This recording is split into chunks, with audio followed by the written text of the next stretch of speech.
Bueno, es una garantía muy importante en la contratación, ¿eh? Y de hecho, si lo ponemos y estamos hablando de ellos porque a nadie nos gusta, ¿no? No hay que prejuzgar que la empresa externa no fuese solvente, pero la lógica es que, como decía el informe, que dependa del órgano de contratación de alguna manera, o de la Administración del Principado, los medios que le falten los ponga, ¿no? Pero, bueno, nosotros, como decía antes, intentamos cubrir esta parte y el despacho de abogados nos trasladó una certificación de que no había trabajado en esa época para ninguno de los clientes, porque, claro, están en el mercado, puede ser lícito pensar que esa empresa atiende también a los clientes que se presentan a la licitación, ¿no? Pero esto, al menos bajo su juramento, su certificación, quedó constatado que no era así. Pero bueno, es un tema serio que debe de resolverse, sí. Pero no consta, creo que ya no les consta que haya habido ningún tipo de cambio en este sentido. No, vale, muy bien. Referente a las encomiendas, bueno, ya se habló también varias veces, se contrató de media al 80,05 lo que incumple la ley, el HITPA actúa de simple intermediario. ¿No creen que esto también supone que hay unos indicios claros de vulneración de la legislación en cuanto a las encomiendas de gestión? Y como decía antes, el propio Tribunal de Cuentas pidió que se cambiase la normativa básica en toda España para que esto, que estaba siendo una práctica muy frecuente en toda España, en los ministerios, en todas las comunidades autónomas, se pusiese un límite, porque el vacío legal existe, ¿no? El 227 se dirige al contratista que se presenta una licitación, la gana y no puede subcontratar más del 40%, pero el medio propio no hay esa previsión, aunque, como decíamos antes, va en contra de la esencia del concepto de medio propio, pero estrictamente no es ilegal hasta el punto de que la moción del Tribunal de Cuentas así lo reconoce, que se regule, porque no es ilegal, pero es la naturaleza, va en contra de la naturaleza de la figura. Bueno, ya por último, la última pregunta. Después de varias comparecencias del síndico mayor, con el que ya tuvimos ocasión en esta legislatura de coincidir aquí varias veces, de ver cómo en los informes se repiten una y otra vez determinadas situaciones, de tampoco poder constatar que haya habido cambios, que haya habido avances, que se vaya mejorando y demás, resaltando la relevancia del papel que tiene la Sindicatura de Cuentas. ¿No se siente desde la propia sindicatura, desde el propio órgano, a veces como cierta frustración? Bien, lo primero que habría que establecer como premisa es que la sindicatura se debe a su norma jurídica, al desarrollo de esa norma jurídica en los estatutos de organización y funcionamiento y a las normas técnicas de auditoría. Y estas dan lugar a recomendaciones que no son vinculantes. El aspecto subjetivo de este asunto, cada cual puede vivirlo de una manera diferente, pero lo que está claro es que excede de nuestro mandato. Ahora bien, dicho esto, quizá conviene hacer una reflexión adicional que en el seno de los órganos de control nos hacemos con alguna frecuencia. El control, entendido en un sentido general, está incardinado a que esas deficiencias que se hayan constatado se corrijan para coadyuvar con ello a la mejora de la gestión pública. Si quedan estancadas o quedan empantanadas o se incumplen, pues realmente no cumple adecuadamente, no satisface adecuadamente su cometido. Por parte de la sindicatura, en este caso la Sindicatura de Asturias, yo creo que procura llegar hasta donde puede llegar, que es, por un lado, examinar con rigor los asuntos, establecer propuestas que, de aplicarse, las recomendaciones pudieran ser eficaces para la mejora de la gestión pública, y en aquellos informes que son recurrentes, y me refiero en particular al correspondiente al sector local o a la cuenta general de la comunidad autónoma o al conjunto de entidades que no forman parte de la cuenta general, siempre introducimos un apartado que es el seguimiento de las recomendaciones de informes anteriores, para constatar en qué medida esas recomendaciones se siguen o no. Por otra parte, y este programa anual de fiscalizaciones del ejercicio en el que estamos, el de 2016, pone claramente de manifiesto que hay una voluntad adicional de incidir en este asunto porque hay varias fiscalizaciones específicas relacionadas con el cumplimiento de las recomendaciones de periodos anteriores. Ahora bien, nosotros no podemos llegar más de ahí.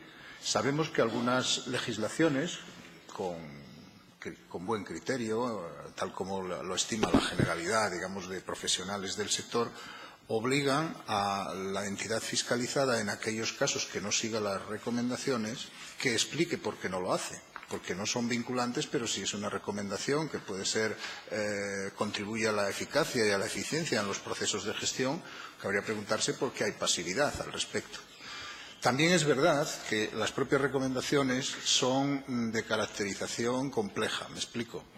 Hay recomendaciones que exceden ampliamente de nuestro mandato. La sindicatura no puede recomendar, digamos, prioridades en cuanto a estructuras de gasto o de otra naturaleza cuyo cometido corresponde a esta Cámara. La sindicatura no tiene ese papel. Entonces son recomendaciones que quedan acotadas en la esfera de lo instrumental, en la esfera de lo procedimental, en la esfera, como dice nuestra propia ley, de actuaciones que contribuyan a mejorar la eficacia, la eficiencia, la economía y la legalidad, el cumplimiento de la legalidad en los procedimientos. Por tanto, con estas acotaciones, su incumplimiento pues, puede ser vivido de una manera o de otra, pero a veces también el seguimiento, la interpelación, la pregunta, corresponde a instancias de esta Cámara que no son precisamente la de los comparecientes. Es decir, nosotros hacemos informes, esos informes tienen una naturaleza técnica, esos informes se fundamentan en una serie de constataciones, pero después ni poseemos función jurisdiccional ni poseemos capacidad ejecutiva. Por tanto, es preciso saber cuál es el universo propio en que nosotros nos movemos. Por otra parte, como todos los órganos de control y todas las auditorías privadas. Sería probablemente un aserto sorprendente que se le dijera a un auditor mercantil, convencional, si no se siente frustrado porque tal o cual entidad no cumple los requisitos contables que formula. Bien, en nuestro caso dependerá, habrá quien lo juzga de una manera y otros de otra, pero es un proceso muy pensado, muy meditado y seguido con extraordinario rigor en el seno de la sindicatura. Vale, gracias. Gracias, señor portavoz. Tiene la palabra el Grupo Parlamentario Socialista. Gracias, presidente. Gracias a los síndicos por su comparecencia. Yo no voy a entrar en las digamos, cuestiones materiales de cada uno de los aspectos que aquí se han tratado hoy, porque creo que se han tratado ya con suficiente detalle. Pero sí me gustaría insistir, y pido disculpas de antemano por ello, sobre una cuestión que también se ha tratado aquí hoy, que es el procedimiento que sigue la sindicatura después de la elaboración del informe. Ustedes han dicho que es preceptivo su envío al Tribunal de Cuentas. También han dicho que podrían enviarlo a otras instancias judiciales en caso de detectar determinados ilícitos. Entiendo que es entonces facultativa esa posibilidad del envío. Quisiera, por favor, que aclararan con precisión estas cuestiones. Muchas gracias. No, lo que dice nuestra ley es que cuando en el curso de la realización de actuaciones fiscalizadoras se apreciaran indicios de responsabilidad contable, se pondrá en conocimiento del Tribunal de Cuentas.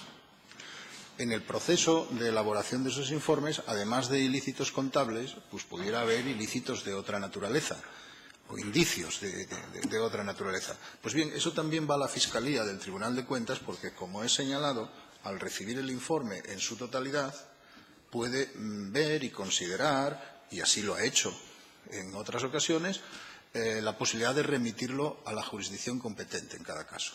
Y he mencionado aspectos concretos o situaciones concretas en los que lo ha remitido a la jurisdicción penal, a la Fiscalía Anticorrupción, a la contencioso administrativa, etcétera. Es decir, que la Fiscalía del Tribunal es nuestro amparo en ese sentido, porque nosotros somos auditores. Realizamos la función fiscalizadora, no la jurisdiccional.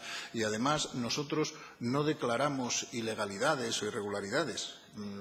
Eso corresponde a jueces y tribunales. Nosotros lo que podemos ver es indicios. En auditoría, más estrictamente hablando, habría que decir que nosotros podemos ver errores, incorrecciones y, en su caso, irregularidades o indicios de algunas situaciones, pero nunca una situación declarativa que no nos corresponde. Por eso hay siempre otra instancia, que en este caso pivota sobre la Fiscalía del Tribunal de Cuentas, que es la que recoge todo esto. Y subrayo siempre con insistencia que se envían sistemáticamente. He tratado de ejemplificarlo de manera clara, diciendo, y además así ocurre, a renglón seguido del Consejo, en el cual se aprueba cualquier informe definitivo, si da lugar esa misma mañana se remite el informe a la Junta, al fiscalizado y al Tribunal de Cuentas.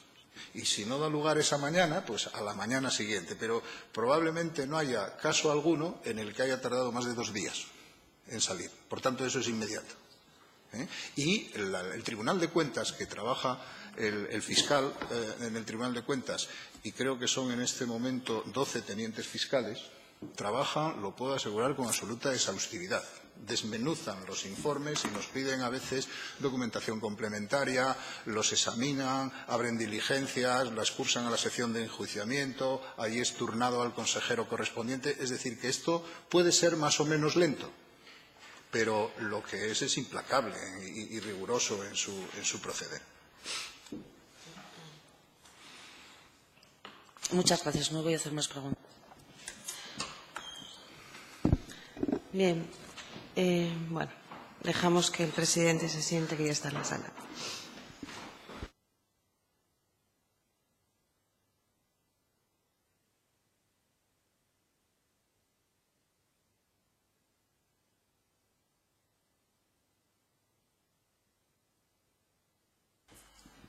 Grupo Parlamentario de Izquierda Unida. Gracias, señor presidente.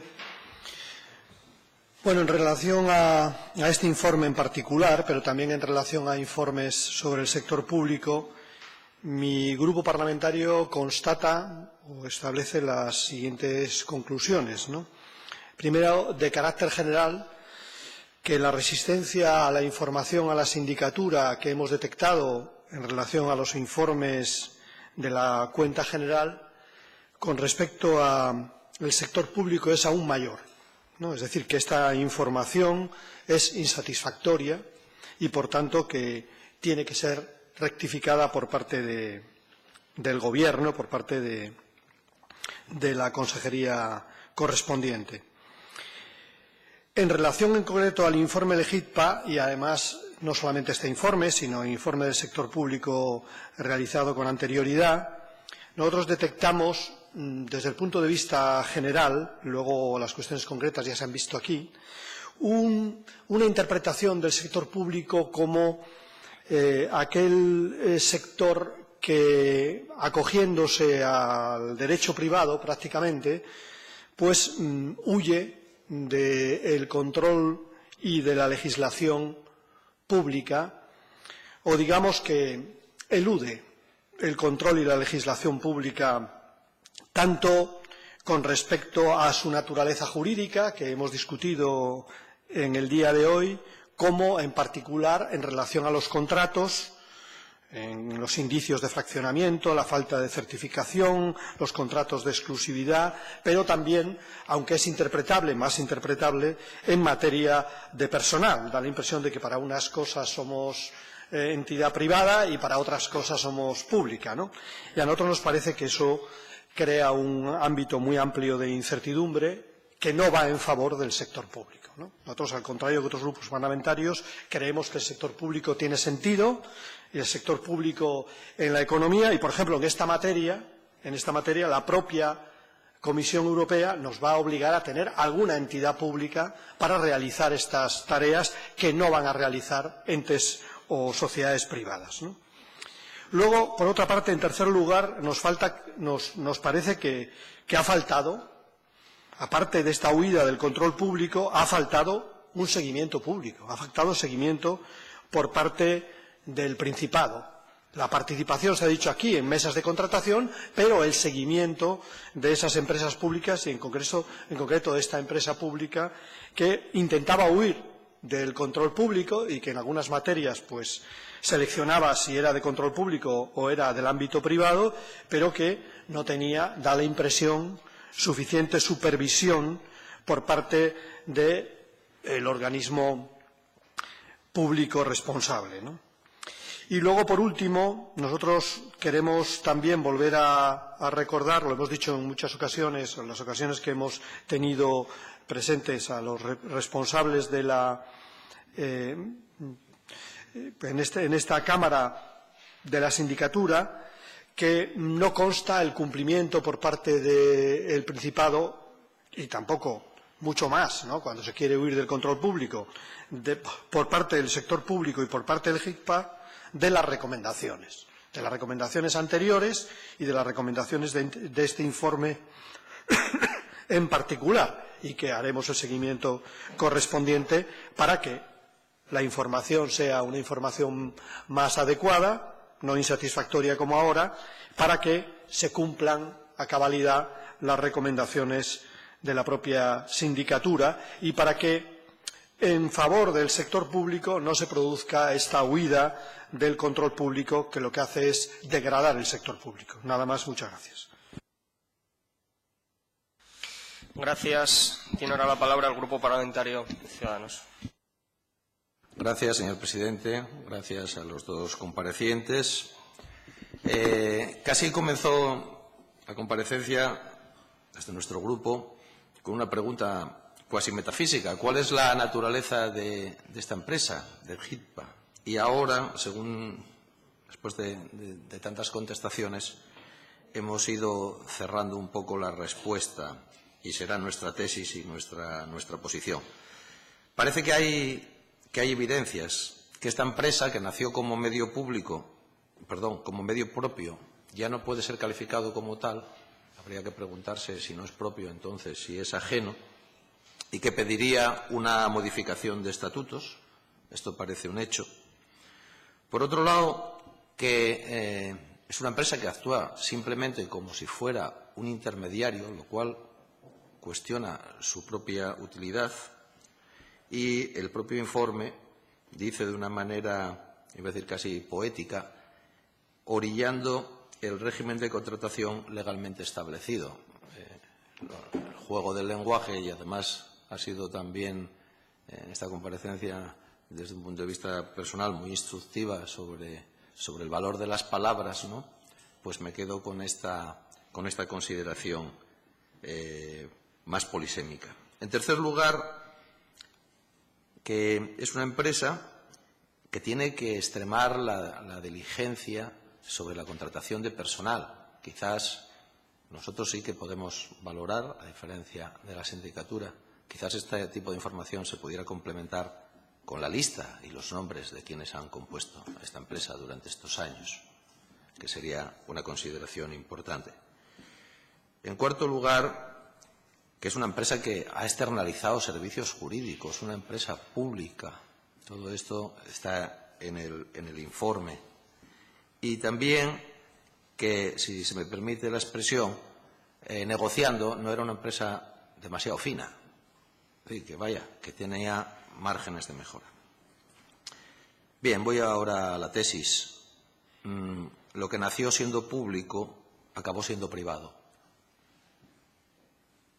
o cuasi privado. Un clásico en este país, si cogemos la historia de los últimos 20 años. Esa es nuestra posición política, y que esto tiene unos responsables políticos.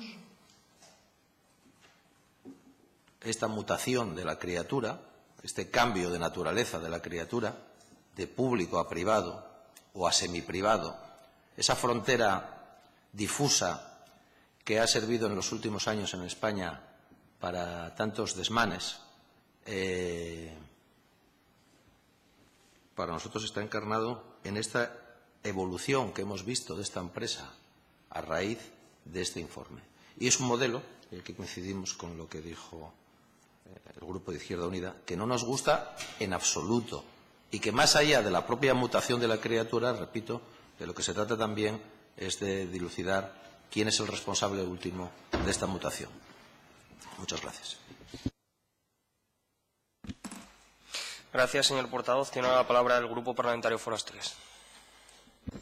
Sí, presidente, muchas gracias. agradecer nuevamente la presencia en la comparecencia de los síndicos y las explicaciones que han dado al respecto. Estamos ante un informe de la sindicatura en relación con HIDPA 2006-2013 que es evidentemente demoledor, tanto en materias de personal, donde no se respeta la igualdad, el mérito y la capacidad, como contractual, con procedimientos negociados donde no consta la negociación, modificados irregulares y externalización contrarias a la ley de contratos. Este informe se reproducen en él maneras de actuar que ya se han detectado en otras empresas públicas que nunca son tenidas en cuenta por los gobiernos socialistas. Entendemos que el Gobierno respeta los informes de la Sindicatura de Cuentas y cumple sus recomendaciones, o las irregularidades y corruptelas se cronificarán en Asturias. La falta de control de los gobiernos de Areces y Fernández, uno eludiendo controlar HIDPA y el otro ocultando la realidad, han conseguido que la trama del cable, perpetrada desde 2009, esté ahora investigada en los juzgados. Un episodio nuevamente vergonzoso en Asturias, señoría, que lleva a la Administración socialista a los juzgados, añadiéndose a la gran lista Riopedre, Villa, Niemeyer, Llanes, Cudillero, etcétera, etcétera. Nada más y seguiremos estudiando y pidiendo responsabilidades sobre este tema. Muchas gracias.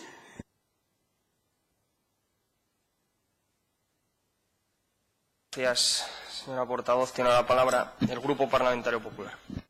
Sí, muchas gracias, señor presidente. Yo quiero agradecer la presencia de los síndicos en la comisión, sus aclaraciones, sus precisiones y también les agradecemos, como no, el trabajo realizado. Pero sí quiero dejar constancia de nuevo que ese trabajo es consecuencia de una petición expresa de este Parlamento y de este grupo parlamentario.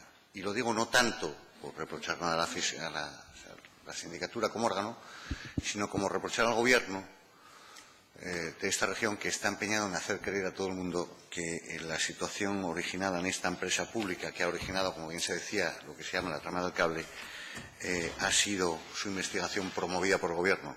Mentira. Ni en el otro caso, ni en el caso de esta fiscalización, que es consecuencia de ese trabajo de fiscalización, que es consecuencia, una vez más, de el hostigamiento, si lo quieren llamar así, por parte del Gobierno de la oposición. Y si no, no lo hubieran hecho, ¿no? Dicho esto, yo quiero agradecer el esfuerzo y el trabajo de la sindicatura, de todas las personas que han participado en el informe de fiscalización. Y yo le decía un poco en plan de broma a don Abelino Viejo que me extrañaba lo escueto del informe, no por reprocharle nada, sino porque, miren, yo creo que el trabajo realizado desvela una vez más que estamos hablando de irregularidades e ilegalidades, y yo lo digo sin paliativos, desde mi punto de vista, que se han cometido en una empresa pública. Y este cúmulo de actuaciones se refleja bien en las conclusiones de la sindicatura, pero claro, si uno tiene que resumir a la calle, que yo creo que es lo que tiene que llegar también a los ciudadanos, lo que hacemos aquí, es increíble cómo contar esto, ¿no? Si tenemos una empresa que no reúne los requisitos, eso como tema formal, ¿no? Como para ser medio propio, que no reintegra subvenciones indebidamente cobradas al Principado y que en el Principado nadie se las reclama. El acceso de personal se produce de manera pura y arbitraria, para que la gente de la calle no se entienda, es decir, a dedo, teóricamente con una selección de empresa de personal de la que no consta ni una sola entrevista, ni un solo papel, ni nada que se haya hecho para que los 9 empleados de esta empresa pública, que por cierto tienen sueldos no pequeños, accedieran a la misma. Pero luego el Gobierno también se enfada, ¿no? Cuando nosotros sacamos alguna foto del señor Javier Fernández con uno de los empleados de esta empresa pública que es candidato a Siero, cuando decimos que el director general, del que no consta ningún papel en la administración para ser nombrado, es un conocido militante del Partido Socialista de Llanes, claro, cuando decimos estas cosas el Gobierno se molesta, pero es que esa es la realidad. Ustedes han montado una empresa aquí para meter a quienes querían y como querían y para gestionar como querían. Ya el colmo, que me parece increíble, es que encima todos estos que han accedido así de fácil a una empresa pública, encima luego ya cuando hay una situación de crisis y todo el mundo se aprieta el cinturón, el informe de la sindicatura, algo que ya habíamos denunciado nosotros también, demuestra que aquí lo que se hicieron fue subirse el sueldo para que mientras ustedes que están ahí sentados y nosotros y todos los funcionarios que se recortaron el cinturón y se bajaron el sueldo del 5%, pues estos listos que accedieron así, no hombre, ¿para qué van a bajarse ellos el sueldo? Por Dios, faltaría más. La contratación de una empresa es simplemente escandalosa. Un caos en todos los sentidos. procedimientos negociados sin negociación y fraudulentos, incrementos de costes de hasta casi un 20%, 18%, sin justificar de ningún tipo. Es decir, contratos que no constan certificaciones de obra, actas de recepción provisional y definitiva. Miren, no son contratos de 3 pesetas, ¿eh? Los famosos contratos 2 y 4 que estamos hablando aquí de toda la mañana, que la gente que nos oiga en la calle dirá, oye, esto del 2 y el 4, ¿qué es? Pues son contratos, uno de 1.600.000 euros, ese que no tiene certificaciones ni final de obra, tuvo una modificación de 700.000, 1.600.000, y el 4 famoso es un contrato de casi medio millón de euros, de 400 y pico mil euros. No estamos hablando de contratitos, en fin, que a alguien se le fue la mano, no. Miren, fraccionamientos legales de contratos, bueno, yo no voy a decir nada, vuelvo a decir, esta empresa tiene un gerente de contratación desde el año 2007, de administración de contratación, que supongo que algo haría en la empresa. Pero vamos, por lo que se ve de la contratación, debería hacer muy poco. Pero el Gobierno, bueno, la sigue manteniendo, ¿para qué vamos a cambiarla, no? Es decir, ahí sigue el mismo personal, con todos estos errores cometidos, bueno, ¿para qué vamos a hacer ningún cambio? Bien, yo, mire, les quiero decir algo.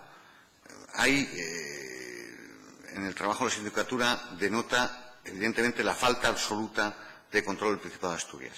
Y, por desgracia, hechos posteriores a este informe, que no tienen que ver con él, pero que tienen que ver con funcionarios de la Administración Pública, han puesto de relieve hechos que se conocen hace poco, desde junio de 2014, que las cosas van más allá. Es decir, que yo tengo miedo, porque esos trabajos del Servicio de Comunicaciones dicen que se cambió documentación en la justificación de la troncal occidental que ustedes no está incluida en este informe. Tengo miedo que a ustedes incluso les hayan dado papeles que no sean, ¿no? Yo, no obstante, insisto en agradecer el trabajo de la sindicatura y, como en otras comparecencias, yo sí he querido señalar, y ahí mantengo una discrepancia con lo que exponía el síndico mayor, de que echamos en falta que en estos informes, cuando se ven cosas tan evidentes, yo cuando lo leí me produjo sonroso, no haya algo más que sea remitir el informe. Es decir, que entenderíamos, bueno, que aquellas cuestiones que son muy obvias, aunque sean indicios, y yo entiendo la prudencia en la que ustedes se deben de mover, se pusiesen claramente de relieve, ¿no? Y me decía el síndico mayor, hombre, es que claro, estas cosas se remitir a la Fiscalía, luego la oposición las utiliza como ariete legítimamente, ¿no? Yo le digo, es verdad, lo podemos utilizar como ariete, pero mire, yo creo que el verdadero ariete es que una empresa pública que gestiona 50 y pico millones de euros en contratas, el dinero se vaya como se va sin ningún control. Eso sí que es un ariete, no lo que diga la oposición, sino la gestión de la empresa pública. Y por eso sería bueno que la propia sindicatura, los propios órganos de fiscalización de algunas cosas pusiesen el foco, señorías, porque son evidentes, ¿no?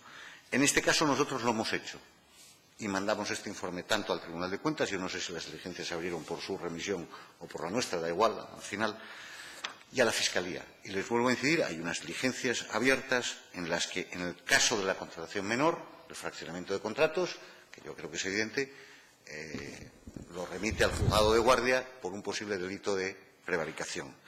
Concluyo, señor presidente, porque sé que tenemos ya excedido el tiempo.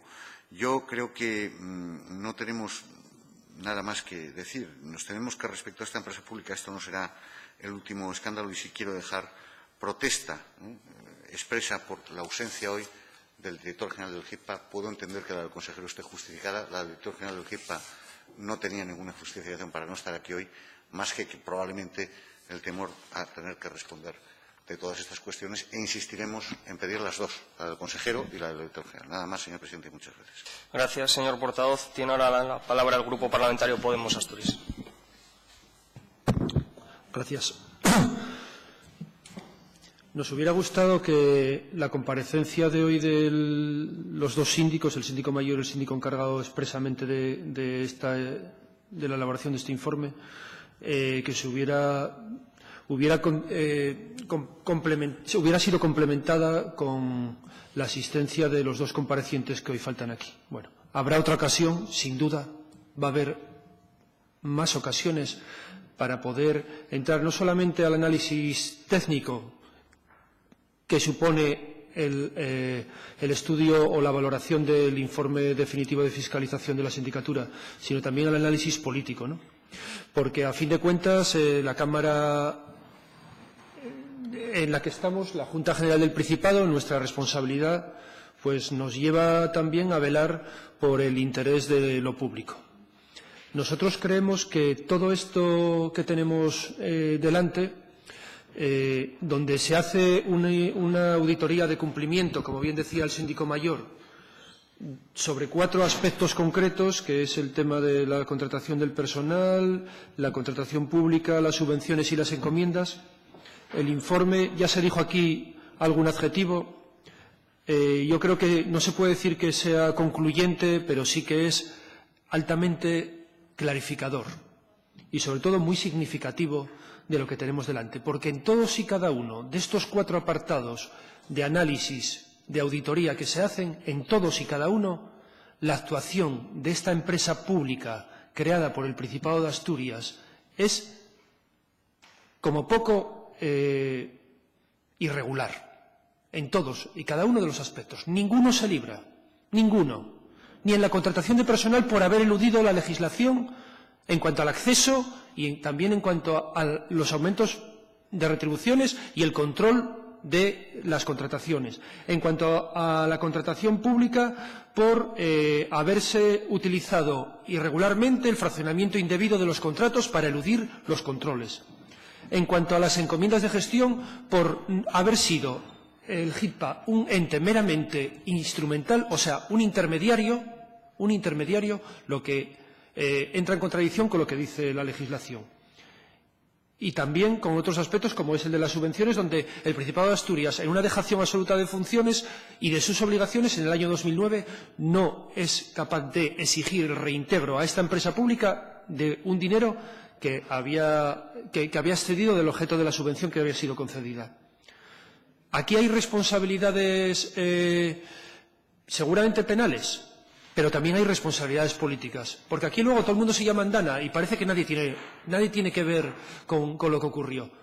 O sea, aquí hay unos responsables en una empresa amparados por una administración pública que tiene a su vez unos responsables políticos que tienen que responder de sus obligaciones y, en su caso, de las irregularidades que se cometieron. Porque alguien tiene que dar la cara con esto, porque estamos hablando de dinero público, estamos hablando de millones de euros, donde está ahora mismo en la Fiscalía con acusaciones gravísimas de desviaciones, al margen de todo lo que se dice aquí en el informe, de la auditoría propiamente de funcionamiento del GIPA. Y todo esto responde a una forma de actuar política que se instauró en esta administración pública gobernada por el mismo partido durante los últimos 30 años, donde en aras de una mayor eficacia, de una mayor celeridad, lo que se hace es simplemente utilizar atajos que suponen una vulneración de los controles públicos. Y que al final lo que hay es eso, en base a una mayor eficacia, lo que se hace es perder la capacidad de control de las administraciones públicas sobre la gestión y sobre el dinero público. Y ronca que esto ocurra teniendo las necesidades que se tienen en servicios sociales, los problemas que se tienen en sanidad, los problemas que tenemos en la educación, que se estén dilapidando dinero público con entes instrumentales que al final no solamente es que no es que supongan un ahorro, sino que suponen un gasto añadido y en ocasiones también una vulneración de la legalidad. Y todo esto es lo que nosotros, desde el primer día, denominamos administración paralela, que tampoco hay que equivocarse, señores del Partido Popular, ustedes defienden este tipo de actuaciones. No digo que defiendan las ilegalidades, defienden este tipo de actuación de derivación de lo público en otros entes instrumentales que alrededor de lo público pues tienen menos controles. Nosotros no estamos por ese tipo de política en cuanto a la gestión de lo público. Y con eso no queremos decir que ustedes no estén ahora cuestionando las irregularidades que aquí se dan. Por supuesto. Yo creo que es una obligación de cualquier responsable el coger y al menos alarmarse ante lo que tenemos delante, que es un informe que dice clara y llanamente, con el lenguaje protocolario, moviéndose, como decía el síndico mayor, en el ámbito de lo procedimental, y careciendo como se carece de capacidad ejecutiva, pero que tiene unas conclusiones que creemos que son absolutamente clarificadoras. Aquí se hizo una gestión nefasta que roza la ilegalidad permanente durante muchos años y nadie le puso coto. Ahora mismo toca responsabilizarse. Gracias, señor portavoz. Tiene la palabra el Grupo Parlamentario Socialista.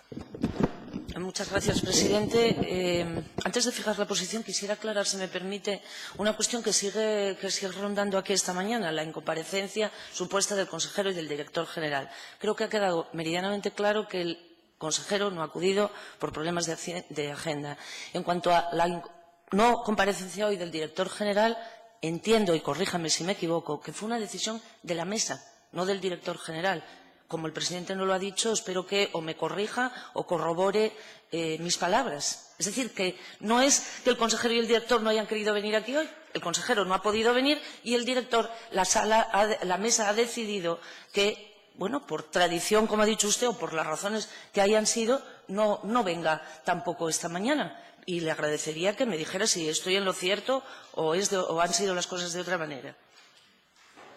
Sí. Antes, y debido a la interpelación, como dije antes, en la mesa el otro día, cuando se pidió la comparecencia del consejero, se justificó y argumentó su ausencia por la reunión de hoy, y ante la decisión del director general y siguiendo la tradición de la Cámara de que no podía asistir porque no estaba el consejero, ese fue el argumento que se dio, que fue lo que exactamente trasladé antes. Que se dio desde la mesa, no por parte del director general. Es exactamente lo que trasladé antes. Muy bien, muchas gracias. Bueno, pues ahora procedo a fijar posición sobre lo que nos ocupa esta mañana, que es el informe de fiscalización, informe de auditoría de cumplimiento, lo ha denominado, si no me equivoco, el propio síndico mayor, sobre unos aspectos concretos de la empresa HITPA, sobre la naturaleza y actividad de la sociedad, sobre la contratación y la legalidad de la encomienda de gestión y sobre la legalidad en el acceso del personal. Bajo nuestro punto de vista, ha sido un análisis amplio de las cuestiones fundamentales de la empresa HITPA y, además, se ha constatado que no ha habido limitaciones al alcance. Por lo tanto, entendemos que el análisis ha sido detallado y amplio.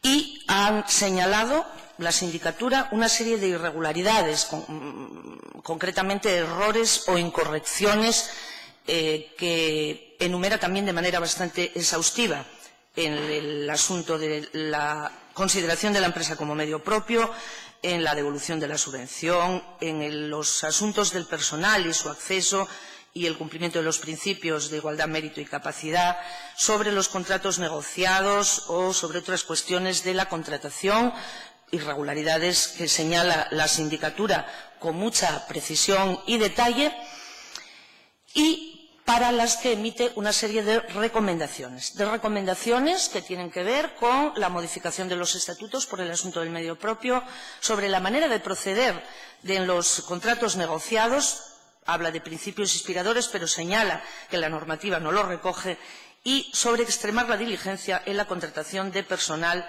aunque también señala que no les de aplicación el artículo 60 del EBET. Bueno, no quiero con mis palabras restar ni un ápice de importancia a las irregularidades señaladas por la sindicatura, pero quiero dejar muy clara una cuestión. Aquí se ha intentado presionar de alguna manera para que esas irregularidades que, bajo mi punto de vista, se circunscriben al ámbito de la empresa HITPA, la empresa Gestión de Infraestructuras de Telecomunicaciones del Principado de Asturias, aquí se ha pretendido, digamos, presionar en el sentido de extrapolar esas irregularidades al ámbito de la Administración del Principado de Asturias y, por supuesto, del Gobierno, y también de intentar que la sindicatura señalara ilegalidades. La sindicatura no lo ha hecho. El señor Cuervans Mons dice que quisiera que la sindicatura hubiera hecho algo. Bueno, la sindicatura ha hecho lo que ha hecho y el informe dice lo que dice. Señala irregularidades y hace recomendaciones.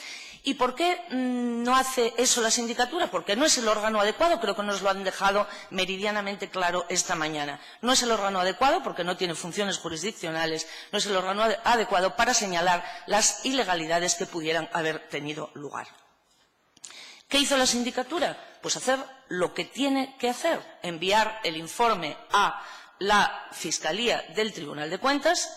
Nos ha señalado el síndico esta mañana que la propia sindicatura ya ha abierto diligencias por algunas de las cuestiones y, bueno, pues esa es digamos, el procedimiento que impone la normativa de cara a la sindicatura. Lo que usted intenta hacer, señor Cuervas Mons, es utilizar a la sindicatura para que la sindicatura diga lo que usted quiere que diga, pero eso no ha ocurrido. Esa rapiña de fondos públicos de la que usted habla normalmente, bueno, pues no parece que eso haya sido detectado por la sindicatura. Y cuando digo que no quiero quitarle importancia al asunto, lo digo por la siguiente razón. Nuestro grupo parlamentario es el primer interesado en que las irregularidades se aclaren en todos sus extremos y que se depuren las responsabilidades a que hubiera lugar en este caso. Pero también tenemos muy claro cuál es la manera de que eso ocurra y entendemos que es la que está sucediendo ya en este momento. Por un lado, la Sindicatura de Cuentas ha enviado el informe a la Fiscalía, al Tribunal de Cuentas, que es la que tiene que decidir si se produce o si hay responsabilidad contable y la que tiene que remitir ese informe, si acaso, a el ámbito jurisdiccional correspondiente. Por lo tanto, por esa vía, las cuestiones van bien encaminadas. Por otro lado, y aquí se han remitido también informes a la Fiscalía en Asturias.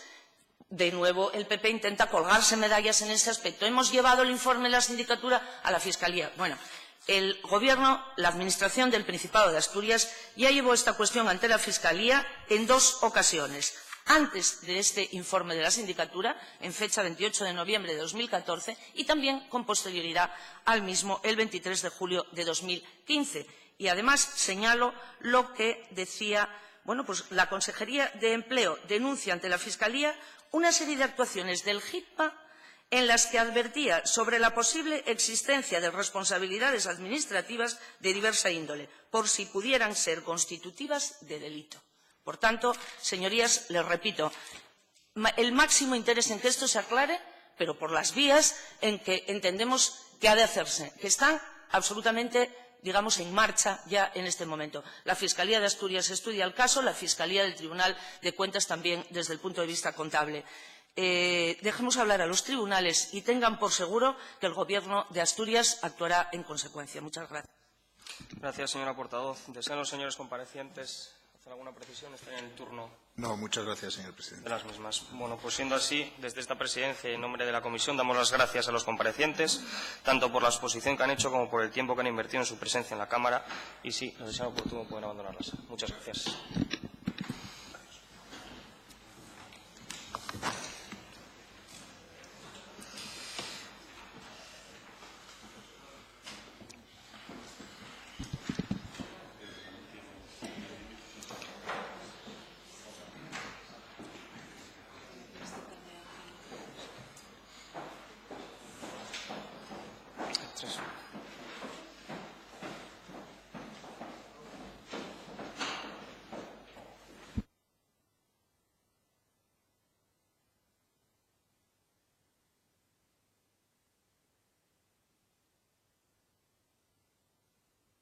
Bien, continuamos, por lo tanto, con el transcurso de la comisión en este segundo punto del orden del día, que es al que ahora damos paso.